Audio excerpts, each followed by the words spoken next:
Would it make sense to go with, say, one purchase of $2 million home, or say four homes of 500,000 each, right?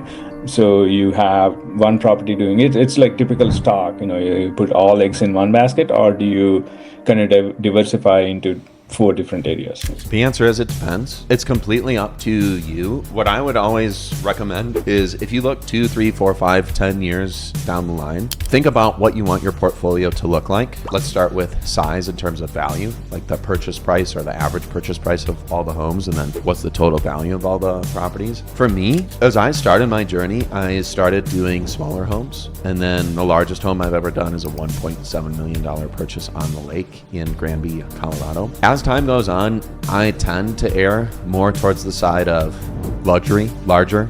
I want fewer, better homes. So if I'm buying $3 million per year in real estate, which has pretty much been my target for the last few years, after I did my first 2 years, and I was like, oh, this actually works. For 2 years ago in 23, that was a year I sold my business, so I bought even more than that. Last year I bought roughly that amount. This year I will probably wait until the very end of the year to buy something similar. My goal is I really just want to find these like niche areas where I can get 20+% cash on cash return on whatever I'm deploying, but the purchase price is typically over $1 million. So there are typically two profiles if you're really trying to index for cash flow. One is 4 or 5 bedroom homes that are $400,000 to $600,000 in purchase price range. The annual expenses on those are going to be $50,000 to $75,000 in most areas, depending upon property taxes, insurance, interest rate. If you're taking over a subject to loan, you might save $15,000 a year.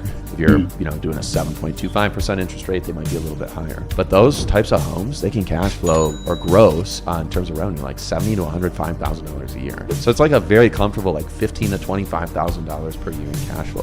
That's pretty freaking good. And then for whatever reason, if you just kind of leapfrog into this other range where you're seeing homes that are like 1.1 to 1.6, sometimes even higher million, depending upon the area. Like for example, the lower purchase price range areas, we see a ton of stuff like that throughout Dallas. Pending any like regulations or anything that's going on where Dallas-Fort Worth area, we always double check before we go under contract on anything. Poconos in Pennsylvania, this is another phenomenal market where we see a lot of stuff in that range. Mesa and Glendale, Arizona, we find stuff that cash flows really, really well in the $400,000 to $650,000 range. And then when you leapfrog into the, let's just say $1 to $2 million purchase price range, we find a lot of really, really cool stuff throughout different parts of Austin. So I know you mentioned Austin was a priority area for you. If you can get something really, really luxury, you might see a home that can gross $220,000 to $330,000 a year. And the expenses on that might be $180,000 to $250,000 per year, which is phenomenal. So the answer is